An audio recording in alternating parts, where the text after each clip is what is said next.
Um, you're famous, Shane. That's the first thing that's recorded, by the way. I just pressed start recording, so the first thing that people hear is "You are famous, Shane." So yeah, I'm gonna talk about. Let me swap this to Photoshop. I'm gonna talk about gouache for digital artists. And basically, what I mean by that, I don't know. I know a lot of you are probably in similar situations, especially if you're like younger than my generation, like the generation coming up now, where you kind of just learned everything digital because you wanted to be like a professional digital artist. And I like didn't do a lot of traditional stuff. Like I did a little bit in school. I hated it. I was like, I don't want to do this. Paint's weird. It acts stupid. There's no undo. And so like I got into gouache specifically. That's the first one I got into pretty late. I think I was like already in my 30s. So or like 29 or something like that. So yeah, it's kind of for digital artists who already have like a background in kind of digital painting, and I'm really just going to talk about, even if you don't, that's fine. I'm sure I'm going to cover some like basics of gouache painting anyway, so I think it should be good for you anyways. But I just wanted to sort of go over some basic stuff about the material, why I choose to go with gouache, why I think it's like the best starter traditional material. And then I'm going to kind of talk about the ways that you can use the digital knowledge you already have to sort of make your gouache painting journey a little bit easier, as well as how you can do the opposite. You can use gouache to like improve on your digital work as well. So they all feed together. I'm pretty solidly convinced that it's all just the same thing, and it's all like, art's art, and you just got to get over the initial barrier of learning a new tool, but it's all good. So that being said, I'm going to get started, and I thought I would start with just showing you my very first gouache attempt, which was in 2000, I'm going to say it was like 2015 or 2014. It's very good. Are you ready for this? This is my first gouache attempt. I got into it because my now fiance John was like really good at it.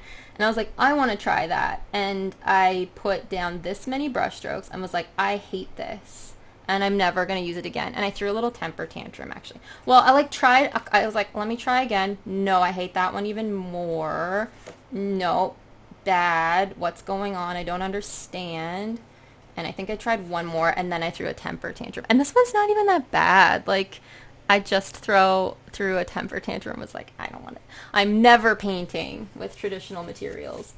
And so then I like went home. I did what I do after I throw a temper tantrum. I like went home and did some self-reflecting. Was like, it's me. It's not the paint material. And so I started looking up like exercises you could do to get better at it or figure out how to use it, because the first thing I noticed about gouache is just weird. Like, if you've ever used any other paint before, watercolor works a certain way. It's kind of in its own way predictable, though I would say watercolor is the hardest of all of them. Oil, if you fuck up, you can just sort of like mess around and let it dry, scrape it off, do stuff with it. Gouache like dries way darker, then you put it down, it dries kind of chalky. You can layer it, but within reason, you're gonna like start picking up layers pretty quickly with it. And it just acted weird. So the first thing that I always tell people to do, and I know people like, it's not the funnest task. It's not the funnest way to get started with a new material. But I swear, if you do it, you're gonna like save yourself so much time, like now and later, is I swatch the colors. And so it does like a couple things. Put these in some sort of order. Yeah. It does a couple things. Sorry, there's glare on them, but it basically introduces you to the paint, like how it works, like the textural material of it, because each of the pigments, and I'm going to show you this in a second, they have like different qualities. Like they don't all feel the same. They don't go on the same. They don't behave the same. They're each their own little personality, and you have to kind of get used to the personalities before you get into using them, because otherwise the personalities just fuck up your whole painting and your day, and they make you throw a tantrum. So it does that, and then it also gives you a palette. And so I still use these. I actually made more. I have so many of them. These are like the additional colors that I've, oh, here's one that's missing. This one's part of my main set. I like have added colors to my palette. I'm going to talk about my palette in a bit, but I like continue to use these. I have them laminated and they're small because they fit in my travel kits and I can bring them with me everywhere I go. So I still use these. I'll be out, I'll be looking at, you know, landscape or whatever, and the first thing I'll do before I touch any of my paint is I pull these out and I determine what colors I actually need to get what I'm looking at. And so like they're invaluable. They immediately cut down the guesswork of, and I guess the intimidation factor of working with a traditional media, particularly if you're on location, like if you're doing plein air or something. Like, and I you know, it took me a while to accept that I had to do that because it's time consuming. I just sit here and mix every single color. And how I do them too, like I'll mix, I don't know if this makes sense to you all, but I mix every color with the first one. So like it was Cadmium Red that I started with. And so I mix every other color with Cadmium Red. And then I go to Alizarin. And obviously I don't need to mix Cadmium anymore. That's gone. It's been mixed with everything else. So I mix all the rest of them with Alizarin. Take that one out. Do everything that's left with Lemon Yellow. All the way down till like Burnt Sienna only got mixed with Naples Yellow. And that was the end of it. So you basically then get like a mix of every single color mixed with every other color. I don't do the white or black added to it. Some people do, and I think it's actually pretty valuable because each of these colors change a lot when you add lightening or darkening to it. This is enough. Usually you can look at that and be like, okay, I want that like kind of cool bluish green, so I want it a little bit lighter though, so I'll add some white to it or maybe some Naples Yellow or something.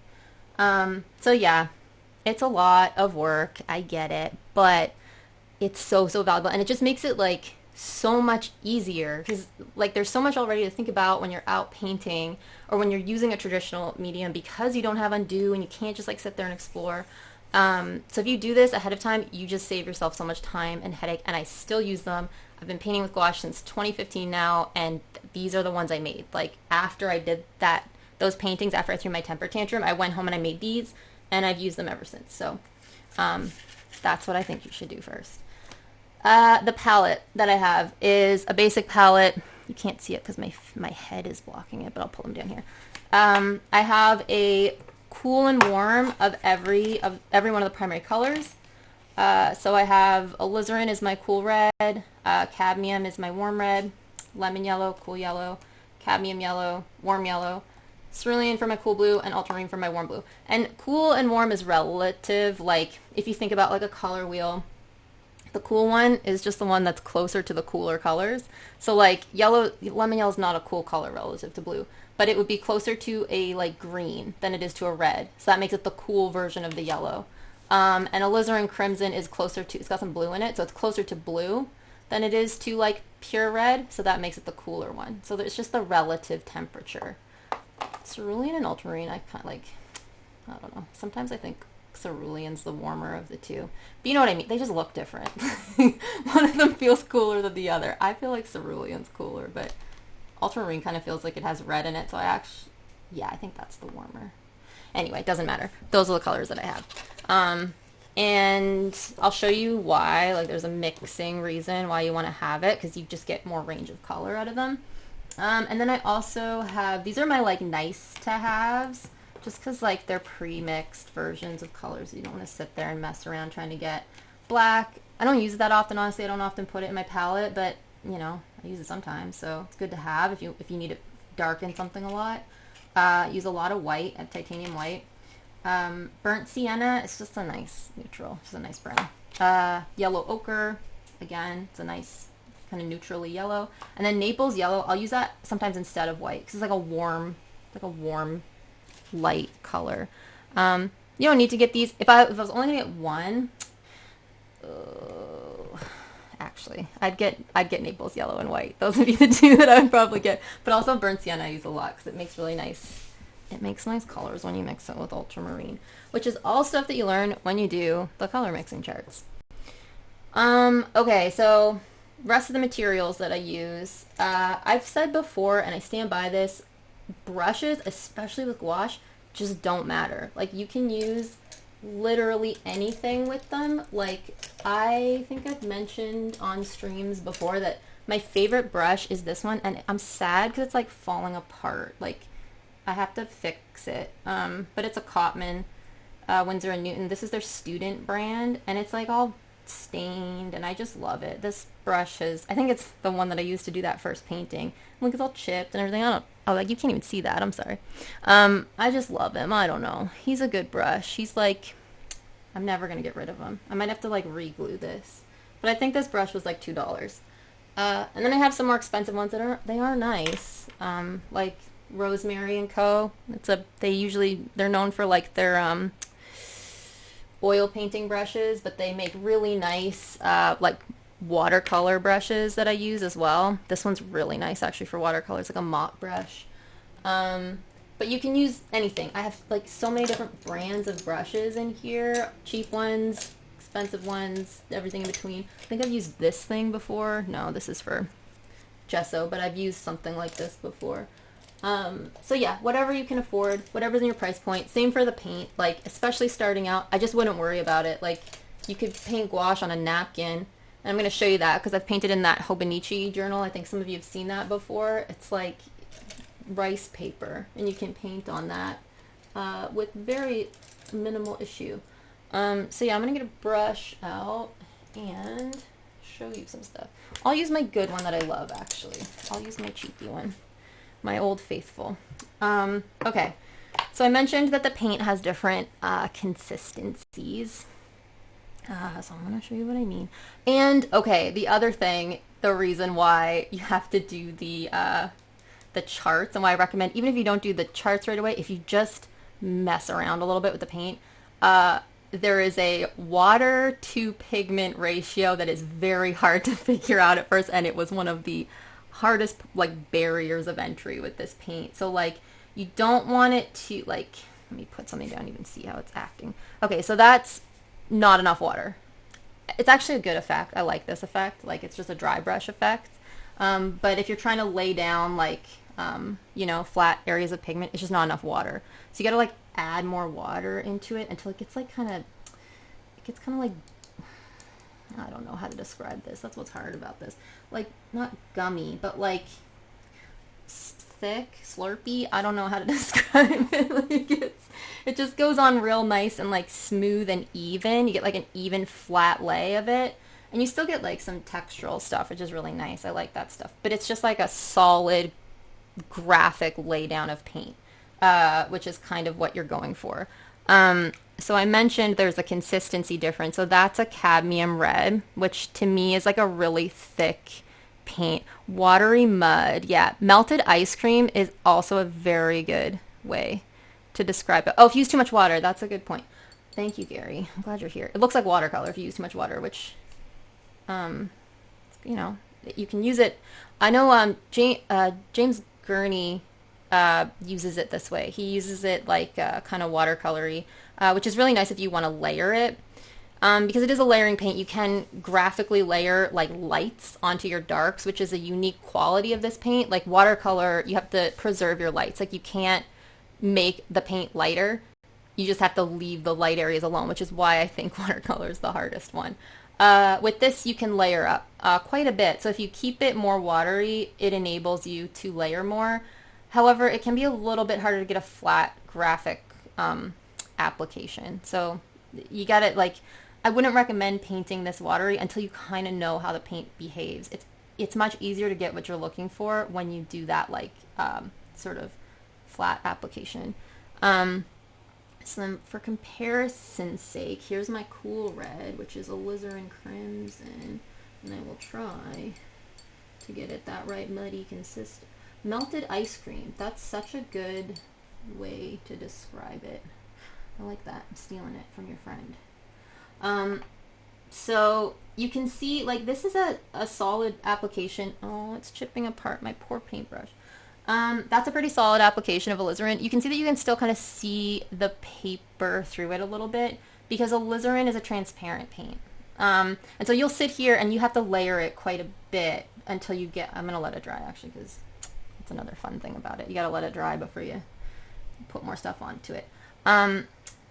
Yeah, it's just a transparent paint compared to cadmium. Cadmium's thick, and so when you mix cadmium with other colors, it overtakes it very, very quickly. Like, you've got to put very little cadmium in to get the effect of it. Alizarin, you have to put quite a bit more in because it's transparent. So it's these little, like I said, the personality traits of them. Like, Alizarin to me is like, I don't know, like the goth girl. She's like quiet, like, but also really, really powerful paint. I love Alizarin, but you have to like, yeah, you have to like mix it in the right way and the right amount, or else you get, you don't get enough of it. Here it is with water. It looks so nice. It's such a nice, like, watered down pigment as well. And then more dry. Let me see if I can dry this off a little bit. Yeah, it also looks really good. It's just a nice paint. It's like got a nice transparency to it, and it dries really pretty. You can also, at least in this brand, Winsor & Newton, you can kind of see the pigmentation in it, and that'll happen with some of the paints. It has nothing to do with the qualities. They're all high quality paints. It's just like, that's how some of the pigments behave. I don't know if you can even see what I'm talking about. You can kind of see like little speckles in it. But yeah, that's why it's important, because they just act really different, and it takes a different level of handling to work with one of those than the other, and that's just the two reds. So same with the blues, like these two blues that I use. Cerulean is the thick boy, and Ultramarine is the more like transparent of the two of them. And I'll show you a mix with these reds, and how, you'd think, I just want to make purple. What of these do I mix together? It's like, well, it kind of depends. So here, this one's already dry. It's a hot day today. So here we got, that's a cerulean. This paint is also drying out, so I gotta contend with that a little bit. And water it down. There's watery cerulean. And dry one. Let me see. Questions? Yeah, my color personality test. I don't know, they all act a certain way. Let me dry this off. Yeah, so that's it, dry brush. And then trying out ultramarine, just so you can see it. You can even see, like, when you're like looking at it mixing in here. I have to remember to look over here so I can make sure. Like, you can see that this just is like thick. Like, I don't know, it's just a thicker. I feel like I said them opposite of how they are. That's okay. You know what I mean. It's been a week. I traveled this week. I had to travel for work, so I'm like exhausted. Here's the watery one. Yeah, make that a little more watery actually. And then here is a dry version. But yeah, easy to see. You can get, I mean, that's kind of also a nice benefit of this paint, is that you can get 3 different applications just by using different amounts of water with the brush. It's really annoying though when you're first starting out and you're like, I don't know how to make it do the thing I wanted it to do, and so I hate it and I'm gonna quit it forever. If you're like me, which hopefully you're not. So then mixing, like I said, okay, you want to get a purple, and you start mixing these colors together, and then you see even more the way they act. So I got already a little puddle of cadmium red here. So if I just take a little bit of blue and put it in here, I mean, what even is that color? It's like a horrible, it's still super cadmium. Like, I put a ton of blue in there and there's still like so much red in it. So I have to add even more of the ultramarine to get something. And then you end up with, it's like watery too. So you end up with this like, well, let me get more red in there actually. It just looks weird. It's just a weird purple. So I was like, okay, that's not really working for me. And so that was it was like a warm, the warm red with my, what I call the warm blue. And so it's like, yeah, it just feels like, I don't know, it's not working. But then if you were to mix this one, the cerulean, with, let me just pull it out of there. Okay, so remember when I said that the cadmium like overtakes everything? Like I should have done that the opposite way. I'm just gonna do this. I'm just gonna mess up my cerulean. Oh my god. Look at it. Look what I've done. I've already fucked it up. Gouache, you piece of shit. All these years I've done it and I still struggle with this. This is why I tell people to do it this way. Let's squeeze that in there. Oh my god. Oh my god. Get in. Cool. I'm also out of this. This is like at the end of its life. I need to get some more. Now I've like contaminated the hell out of this one, so I'm just gonna ruin this paint. With cadmium, look what cadmium did. It's got like the worst personality. It like walks into a room and just starts screaming. Awful. Awful paint. Yeah, look at it, it's a mess. What do I even do? Alright, let's try something better. Let's do alizarin with my poor cerulean blue, I've ruined it. I mean, this is actually awesome because you get to see exactly how shitty it is to do this. And why I think it's important to do the mixing. And also how, like, when you're out there and you're mixing paint, it, like, you know, sometimes you have to contend with this stuff and it's really annoying. Alright, so now I'm mixing what I would actually use to get, like, a nice violet, which is alizarin and cerulean. Which to me just starts to feel a lot nicer. It usually needs to be lightened up a little bit. Can you guys tell? No, that's too dark. Let me add white and you can see it.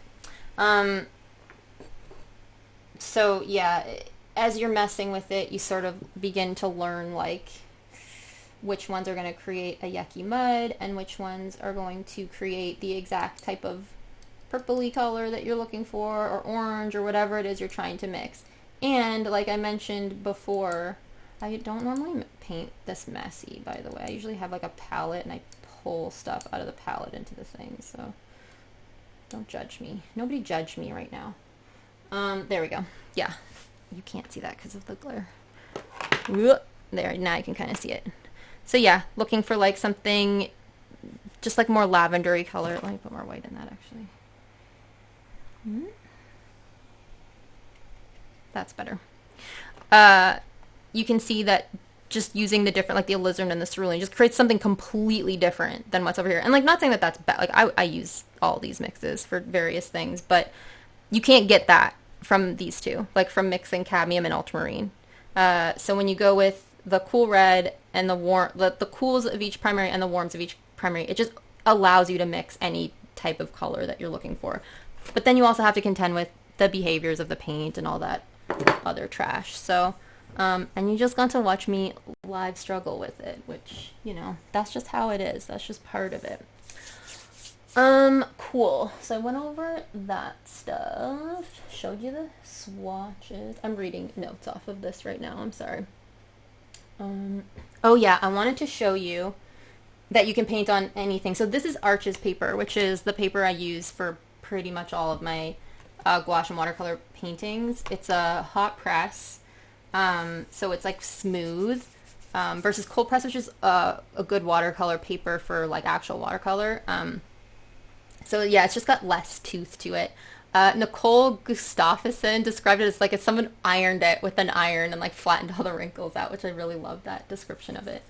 But I've also shown before that I paint with gouache on this Hobonichi paper, which it's Tomo River. I don't know if you've all heard of the like Hobonichi planners before, but this is, you can see that it's see-through. Like you can see through this.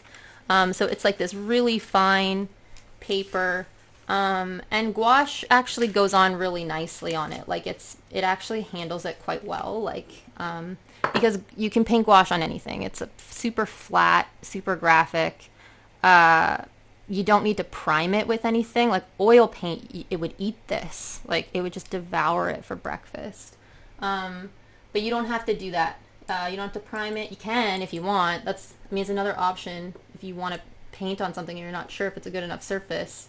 Like if you have like, a sketchbook or something, you can put gesso on it and like, paint on that. But yeah, you can literally put this paint on a napkin and it does show through and everything, but that's to be expected. It's not even like bleeding through. You're just getting foxing. So yeah, it's that's another reason why I recommend it. Like you can get the expensive paper and it does act a certain way. Like you can't really dry brush as easily on this really smooth toothless paper. But you can do it. You can paint on whatever you want with it. So that's kind of my like basics thing, like my spiel on how to do the basic stuff. And I did have like, once I started sort of doing the exercises, I think this was like the very next attempt that I made at gouache painting. So it was like at a trip to Yosemite. Still not, I still had a lot to learn from here. This is in June of 2015. But like once I got a little bit more accustomed to how the paint works, then I was able to like actually make paintings and like stick it out. I didn't finish that one, but so yeah, it is all that happened between this one and the attempts that I had before was that I sat down and I did the swatches and I figured out how the paint works. Another exercise that I did that I couldn't find where they are, but it helped me so much with figuring out the consistency, is to draw shapes that intersect. Like you would draw like a circle and a triangle and like a square that are like intersecting each other with maybe like another circle behind them. And you paint each of those with a different flat application of the paint. So you paint the circle all one color, you paint the back circle all one color, and the triangle and square, and you make them like all the shapes have to like touch each other, so you have to paint right up to the edges.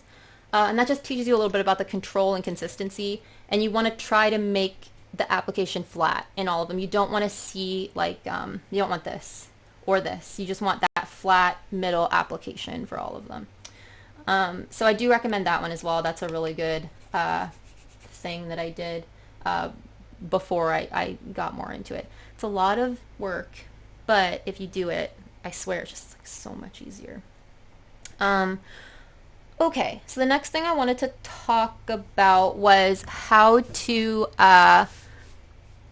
get kind of like, if you do digital work already, how you can use the skills and the tools that you're using already as a digital artist to just make this or any traditional art. Like I also work in pastel and watercolor and all this other stuff, and there's tools that you've already been using and there's ways that you've already been thinking with digital art that are going to make this significantly easier.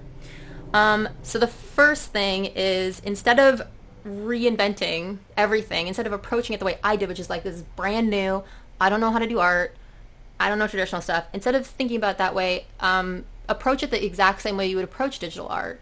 And I know that seems like the first thought is like, well, I can't undo things, and like, like I can't, it's different. But one of the first things that I did was I started sketching digitally and then transferring it, and that turned into me doing whole paintings first digitally and then doing them traditionally. So I'll show you an example of this. So this is a painting I did, I think 2016. I did the whole painting digital first, and then I traced the painting that I had done digitally. Like I went over each shape, like I traced all of the individual shapes in here, and then I'm pretty sure how I did it was I had like an iPad or something, and I put my like final art, I put tracing paper on top of the iPad, traced it, then I transferred that onto my arches paper and painted it, and I had like all the reference that I needed because I'd already done the painting and I'd done it digitally already, and so I was able to do like essentially an exact copy of it. And using my my palettes that I had made, my like my little laminated palettes, it was easy. Like I knew already that like I could get any of these colors over here, and like even better, honestly. Like these are kind of dull colors. So I was able to mix all those colors, you know, from the thing that I made for myself, and then mix even better colors, like make it look, you know, plus it up a little bit, make it look a little bit better. I also, this like type, I like typed that out with a font and then traced it onto the paper. Like there's all sorts of stuff you can do. And like, why not? That's how I work traditionally. So like, why wouldn't, I mean, that's how I work digitally. So like, why wouldn't I use that? Like, I'm not a, like, I use any tool that I have available to me with digital work. And so when I stopped thinking about it, like, oh, like with traditional, you have to just like, you know, do everything traditional. It's like, well, no, you don't. Like, I also had met a bunch of really, really good fine artists who told me like, yeah, they trace photos. They buy these like projectors and project their photos onto the canvas. Like they use tricks too, and they use digital tools as well if they know how to use them. So it's like, okay, well, I'm really good at digital tools, so yeah, I'm gonna use them the way that I know how to use them. So that was a game changer, being able to, most people thumbnail anyway. Like if you're doing a traditional or digital painting, most people are gonna do like a couple thumbnails to try colors and try compositions, and I don't do any of that traditionally. Like I do all of that digitally. And it just makes it so much easier because I'm so much faster in those tools. You know, I've got over 20 years experience with Photoshop, so it's like there's no fumbling with the materials. It's literally just me like figuring it all out. So yeah, just use it. Use what you've got. Yeah, so I just said thumbnail and planning digitally, especially complex stuff. Like if it's a complex illustration, I'm just gonna do that all digital first. So one of the biggest things was like, okay, like digital, you've got undo, you don't really have undo in traditional. And that's not true. Like there's so many ways to fix paintings, depending on the material. You are going to have to mess with the paint to figure it out. But like I said before, you can do light applications on top of dry, gouache. You can just like, you paint over it. There are materials that are better at fixing mistakes, like oil is the best at being able to kind of recover, because you literally just let it dry and then scrape it off. Like you don't have to, you can scrape the whole painting if you want to. So you just have to think about it, not like there's not an immediate undo if you do lay down a bad stroke or whatever. Like it does kind of suck. I've had moments where I've like, I like do the motion to undo things and I'm like, ugh, my horrible brain. But you can recover from it. It's not enough of a thing to like be worried. And you can always also, like, I will say that it's a slower process and you have to be okay with the fact that it's going to take you a little bit longer, but you can just scrap it and redo it. Like I restart paintings constantly. I learn something from the first one. I tell myself like, okay, don't repeat that. And then I just start over. And it's like, it's just become part of it. I'll use that canvas for something else usually. Sometimes I go back and look at it and I'm like, actually the first one was better and I'm going to use that one anyway. But I find that with digital too. Like I scrap digital paintings constantly because they're just not working or I've overworked them or something like that. So I think just getting out of that mindset of like, oh, it's intimidating because you can't undo. It's like, there's so many things you can do to fix it. Like I wouldn't worry about it too much. Okay, this one feels maybe obvious, but I didn't really consider it. And that's find a traditional medium that behaves similarly to the digital tools that you use. So I use like pretty specific looking, I'm going to show you them. I use a certain type of digital brush. Let me swap to it first so you can see what I'm doing. I came prepared. I have like my a little Intuos tablet and everything, so I can actually do this maybe. Whoa, it's upside down. That was very weird for my brain. Yeah, so the way that I let me actually find my brushes. They're there. I tend to work with these like kind of blocky, they're the Kyle Webster like gouache set. And I've used these same brushes for years. There's like 3 of them. So they're like, it's like a square and it's like really textury. and it looks almost exactly like pastel, honestly. Like, they're called gouache brushes, but the minute I touched a pastel, I was like, nope, it's pastels. Like, this is how they act. When you go light, you get that toothiness. When you go hard, you get that, like, hard line, hard edge. And so when I started using pastel really recently, like, I started using them July, and I, like, just took to it. I was like, I love this. I love this medium, even more than I love gouache. Because gouache, I would say, if you're into very flat graphic style work, gouache is like perfect. Like, it goes on so even and smooth. You can get like a fully even wash. You can make something look digital almost with gouache.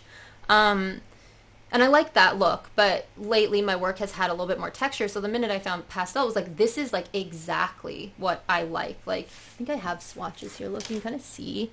Can you see that? Yeah, these are I do swatches of everything, by the way. These are swatches of some pastels I bought. But this looks almost exactly like those brushes I just showed you. And so that seems really obvious. Like, find a material that feels similar to what you're into, like the aesthetic of the tools that you're using right now digitally. But I never thought about that. And I tried oil so many times. I tried it again recently, and I just feel it's too mushy for me because I don't paint mushy. Oh my God, I'm pressing buttons. My paintings tend to be very graphic and very, like, yeah, the texture there is sort of a graphic texture.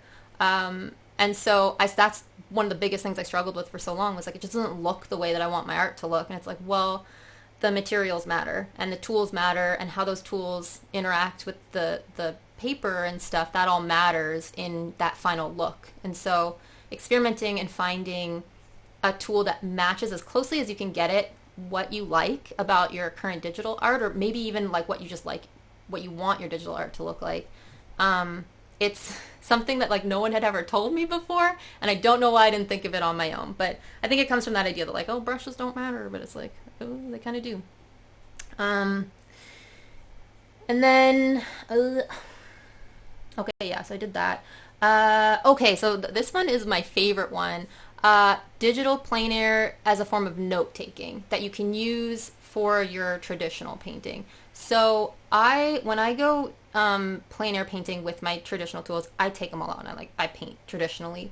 But sometimes I'll just go out with like an iPad or like just some portable thing. I'll sometimes just have my phone, and I will do basically color swatches outside.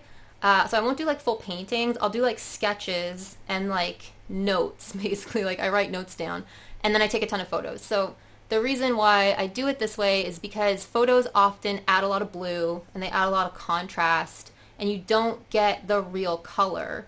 But also when you're going out to paint, you can sometimes get overwhelmed by the act of painting. So it's like you feel like, I don't know if I'm even painting a good composition, and like the sun is changing and like everything's different. It's like annoying. There's a bug on me.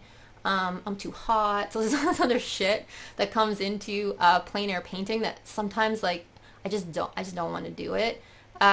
So I started using digital tools and even just my phone as a way to kind of record what's there in the moment so that I remember it for later, because I have the memory of like a bug. So I'll like, for instance, when I was in BC, I don't think I have it here. I don't. When I was in BC, I was there with my family, so I didn't really have time to just sit and paint anywhere. There was a few times where I did, because they know what I'm like and they're very accommodating of me. But sometimes we were just like walking, like on a hike through a park. And so I would have my phone out and I would just take notes on what the colors were. So I noticed that like in the woods on an overcast day, there was almost no blue. Like everything was super neutral, like a reddish brown for the, just like a kind of reddish neutral for the ground. A lot of green, and the green started at like a sap green and then went all the way up to like almost a yellow.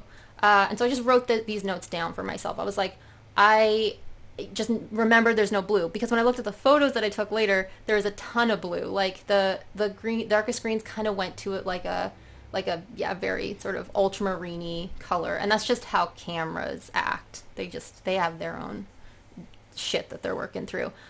So using it that way, it becomes so much less intimidating. you are able to get more information out of it. And if you have something like an iPad that you're bringing with you, you literally can just like find the colors, like, you know, use the color picker and find it and just swatch it. Just like make a little swatch for yourself to use later, put some notes with it. And it's almost like a form of nature journaling or something that you can then use that information when you go home to paint later. That's one of my favorite ways to use digital in doing traditional painting. Another point to that is that there's so many times where I will be somewhere and I'll take a ton of photos, or I'll like take a bunch of these notes, and then I'll come home and do the painting. Like, or I start the painting there and I finish it here. So I recently did that like wave painting at Santa Monica Beach with pastel, and the light just left. Like I started it there and the light just disappeared. So I had to finish it the next day at home. But because I had already taken all those notes and everything, and I wrote down on my phone like exactly what color I was looking at and all that stuff, I was able to finish it with accuracy. And so yeah, that to me is one of the biggest ways that digital and traditional can kind of work together. All right, so I want to make sure there's enough time for you to ask questions. So I'm just going to really quickly do the gouache oh my God, I'm choking on my own dry throat. It's so dry here.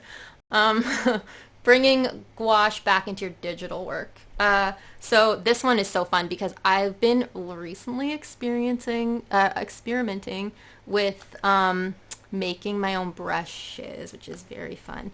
And I actually have to really quickly install them because I downloaded them, but I didn't install the brushes that I just made for myself for this thing. So what I'm talking about with that is you can literally...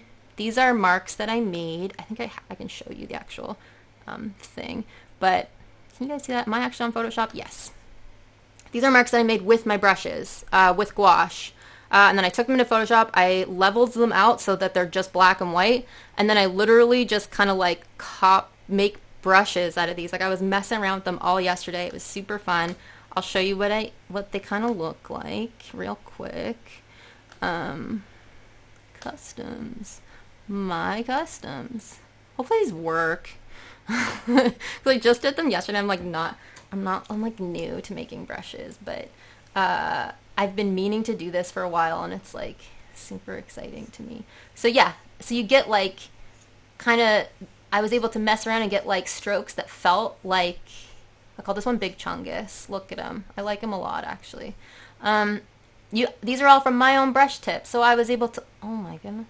I was able to sort of take my traditional tools and make stuff that I could bring in. And these are things that like I know I would use because I know what I'm into. I like very specific things. Look, it's a square. They're all squares. I don't know if you've noticed. I have a thing for square brushes. But this one, I loved this one. I got so excited about this one because like, look, it's like pastel. It's like you can layer it on just like pastel. I love it. What other ones did I do? This one was kind of neat, I thought, because it kind of feels watercolory. Like, look, figuring this out. So yeah, there's all sorts of... I love that one too. I was so excited about these. Like when I was making these, I was up really late making these because yeah, I was really excited about it. But these are all just using, let me find it for you. I'll show it to you. Marks like this. I could probably use these. Like that one's actually pretty good. I might fool around and try that one. Where did it go? I don't know where it went, but you saw it. That was just it, reduced down. Here's another thing I did. I made like a texture. I just like painted over like a piece of paper just to get texture. And I use that as the texture for the brush because you can apply textures to the various brushes. Or you could use it as an overlay. Like there's all sorts of stuff you could do with it. I also make color palettes using it. So I think I showed some of these on, what's that called? Twitter. I just forgot what Twitter was called. Imagine someone that uses Twitter as much as me. Forgetting what it's called. I'll make color palettes. So like in these, I took like a red, a blue, and a yellow. But like kind of like these are like, you know, ultramarine, cadmium red, and then a yellow ochre. It's like nothing too exciting about that. But these ones like, you know, English red, turquoise, cadmium yellow. Just experimenting with like Zorn palette, stuff like that. And you can take these, scan them in, and you can just color pick them. You can like make a palette out of your traditional materials. And what's nice about that is that it's a harmonized palette. One of the main problems that I struggle with digital is the way that the color picking works, and the way that there is color mixing, and I know there's good tools for it and everything, but not the way that I work, and I refuse to learn new things. I just find that sometimes the colors aren't harmonized. Like I'm just picking random stuff a lot of the times. And like, I'm obviously using my knowledge of color, but I'm not, sometimes in the moment I'm just like, I don't know, I kind of like this bluish, grayish green. So when you are mixing your colors yourself, they're harmonized because they're all mixes of each other. You're just using 3 colors and you're just, blending them together. So it's instant harmony, which can be harder to achieve digitally than it is traditionally, I think. And also, it's just kind of nice to sit here and mess around with traditional paint and then scan it and color pick it. You can also, a thing that I've started to do as well, although not as much, you can start a painting traditionally and finish it digitally. And one of my favorite examples of this, Joy Yang does this. So she'll start a painting with a pencil sketch, and she like fully details out the pencil sketch, like renders it and everything, and then she takes it into Photoshop and like pluses it and adds all the color and everything. And so that's another way that you can start doing it, is like, I think that's the way that most of us probably got started with it. But it's not just pencil drawings. Like, you can start a whole painting with traditional materials and get kind of that textural base that you're looking for. I've been thinking more recently about like getting just like basic watercolor washes and scanning those in and starting to paint on top of those, just to get some of like the textural quality, because I think that there's something that I really like about that I want to like incorporate more into my digital work. It's also just mileage. Like, I don't know why I felt this, but for a long time I thought that like if I'm focusing on traditional work, my digital work, I'm not, paying attention to this thing that like I make money off of, which is my digital work. And like, maybe clients aren't as interested in the traditional work that I do, which isn't true, by the way. Clients love traditional work. They're like, oh my God, it's watercolor. But I just, for some reason, felt that it was a little bit too different. And it's not. Anytime I level up with gouache or pastel and I go back to digital, I have magically leveled up with digital as well. I've gotten a lot better at color sensitivity and color harmonizing, the thing I just talked about. Just in general, like mark making, I've just gotten better at all of these things by doing the traditional work. And then the last thing I'm going to say about it, and this is the one that's kind of the most important one to me, is I burnt out pretty bad on doing professional art. Just in the past few years, it's been exhausting. I wanted to quit for a while. I was just like, I just don't think this is right for me, because it was tiring, and I was tired of doing art for other people. I just felt like I was losing myself a little bit in there. Traditional art has been a way for me to stay connected to art for myself, and for it to stay something that's special to me. Whenever I go to paint digitally now, because of the burnout, I feel a little bit of like pullback. Like I just don't want to be at my desk, and I don't want to like be painting, because it just reminds me of all the client work that I still have to do, and it just feels like it's got this baggage. And so if you're feeling that way too, same. And this is a way I've found for me to be able to pull that back and like reclaim it, I guess, for myself, and be like, I want to be able to do art that feels like it's for me again, and that nobody else gets to have a say, and it's just about personal growth and personal exploration. And it's enough removed, like it's got that step that it takes away that makes it feel that way for me. And that might not be the case for you. Maybe that it just all is going to have baggage for you, but I did want to mention that has been a huge benefit for me, is that I feel less pressure and I feel less baggage, and I feel when I do make mistakes, they're expected and nobody's going to judge me for it, which, not that anyone would judge me for digital mistakes, but you all know the baggage that comes with trying to make that your career, or successfully making it your career. I also get to like, this is my you can't really see, I guess this is the other end of my traditional studios where I like print stuff out and everything, but I get to sit down here and do this, which is my little like safe haven, and no clients can talk to me down here, which makes it sound like my clients are bad, but they're actually really lovely, really understanding people. I just don't want to think about work like ever, you know? So that's the whole presentation. I did want to leave time. It's 1:49. Like I said, I have to like dash out of here too. So I did want to answer questions. And OMG Doom has been saving some of them, I think. Okay, so I'm going to answer some of these. Put them in the chat, and then I'm going to just read them. He's sending them to me. Is there a big difference between ceramic, glass palettes, or plain plastic? This is from a link to Anna. I find there is, personally. They're easier to clean when they're ceramic. Like, I have, okay, my favorite, let me show you my favorite cheap palettes. I love them so much. I collect ceramic palettes. So these things are soy sauce dishes. I bought them in a pack of 12 on Amazon, I think, which, you know, don't order off Amazon. But you can buy them at, like, I don't know, restaurant supply stores. And it's literally just like a shallow. Can you see this? Let me see. Let me go back and make sure you can see this. Ooh, yeah, there it is. It's literally just a shallow, like, ceramic dish. These are so cheap. I think this is like, I don't know, a couple bucks for me to buy these. Don't buy the specific art ones, because, oh, I also bought soap dishes. These are also very cheap. I'm always, like, trying to cheat the system. These are just soap dishes I bought at, like, Bed Bath & Beyond. Like, I don't know. I just think they're great. You wipe them clean with a cloth. Like, I like the ceramic ones.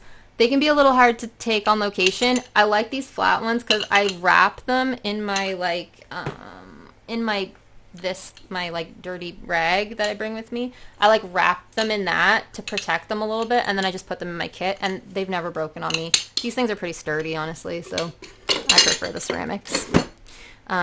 Oh yeah, I love the soap dishes, and you can get them in different sizes and stuff. So I'm always trying to find like clever solutions, because some of the art ones are so expensive. It's like, why? It's literally just a soap dish. Like, why? Container before my water cup. Oh, this is my second water cup. This is, well, when this water gets too dirty, I just use this water. So, like, I'll first, like, try, I didn't do it there. I did a bad job of this, but I'll try to get all the paint off of it first, and then I use the second one, and it gets all the extra paint off of it. I did a very bad job demonstrating that, because I didn't first wipe it off, but that's what the second water cup is. Any tips on what to do about the camera distorting perspective?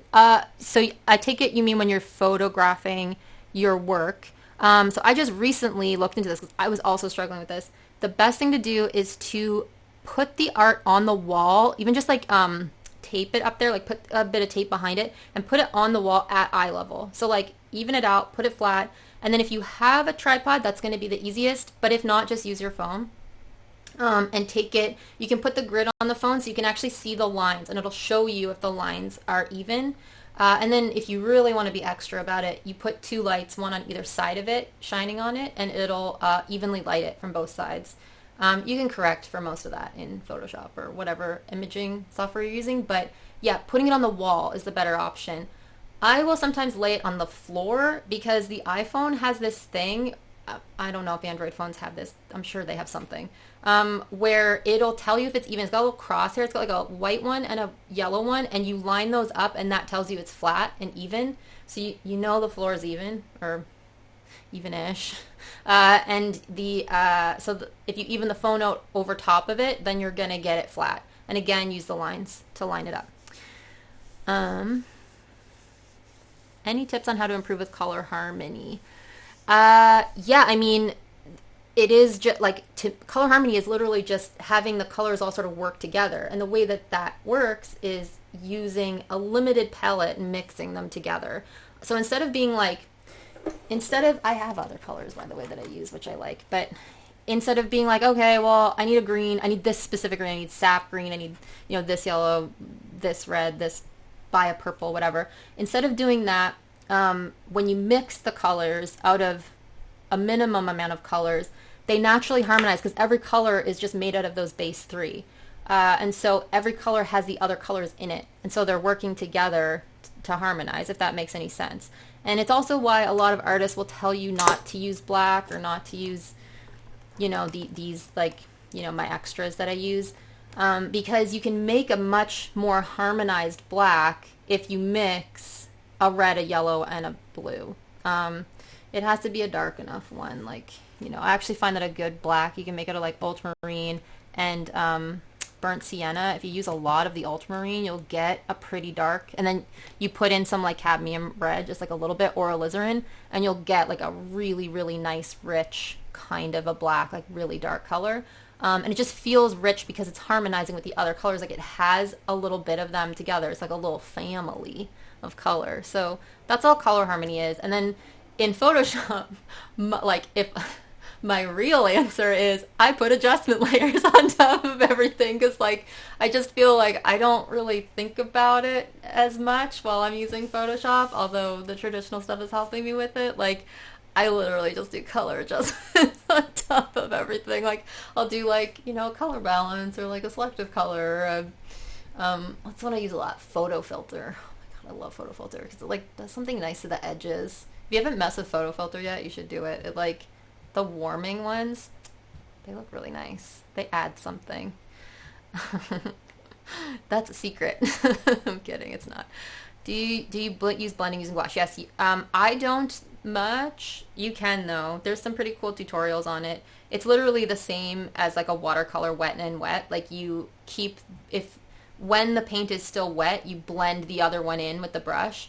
It's a little bit more like bandy than watercolor. Like watercolor does a full blend. Like you get that like really beautiful like, you know, blend into the other one.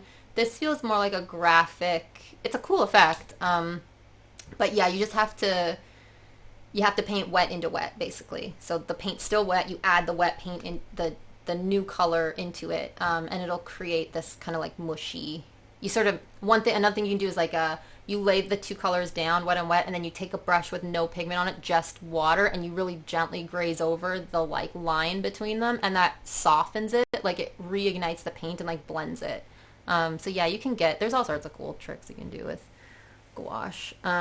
What's cleanup like? It is so easy. This is a water-based medium, so it's non-toxic. You can like throw the water down the drain.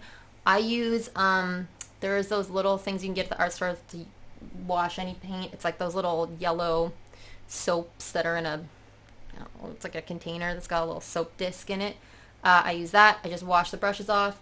Just like watercolor, you can literally just run it under water until the water comes clean off of the brush. I do try to take good care of my brushes. I do wash them. I use dish soap. The cleanup is so easy. It's water-based medium. Like you can't.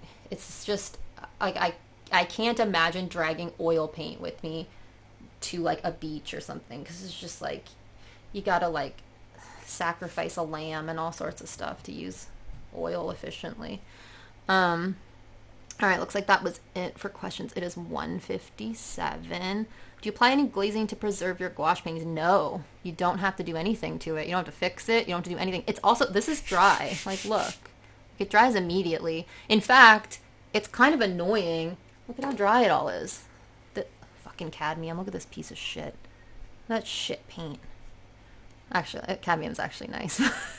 It's just finicky. Look at that. It's like dry. Like it all dries out. If you're out painting in California, it's a nightmare. And some people use these things called stay wet palettes to contend with this because it just dries out. You can re-wet it though. Like if I take like a brush and let's put it into my mess here. Like you can re-wet this. It's a little bit harder to get it the consistency that you want once it's gone like this. It becomes almost like pan watercolor at this point. So yeah, you can get a spray bottle and you just spritz it to like keep it wet so it doesn't do this. And the brands I recommend for beginners, literally whatever you can afford. They are all the same. I started with Winsor & Newton. I still think that you could use like, I think Dollar Rowney is the cheaper one, or Pablo I think is the other one that's pretty cheap. Those are awesome. Like just whatever you can afford, get it. I really like this Schminke brand. I like their watercolor as well. It's super pigmented. I just don't think you need it when you're starting. This is new. Traditional mediums are notoriously expensive. get what you can afford. As long as they're liquid. Like, I don't know how pan gouache is just like bad watercolor. Like, don't go for the pan gouache. Like, you do need the liquid so you can mix. I think your own stay wet palette. Yes, yeah, oh yeah. You can make your own stay wet palette. It's just a sponge. The one thing I don't like about the stay wets is I like to be environmentally friendly, and you throw it out. Like, you throw out the parchment paper that you use with it. So I don't use them. I just bring, I just caught my nail on myself. I just bring my little dishes with me, and I just spray it with a spray bottle because I don't like throwing out the things. Also, instead of using paper towel, I use these rags. It's just like a cut up rag. Just putting tube gouache into your own pans ruin the quality. Nope, I have a little portable thing that I bring with me that I'll put the tube paint into. It is 2 o'clock. Oh yeah, also Poster Color is good. What's that one brand?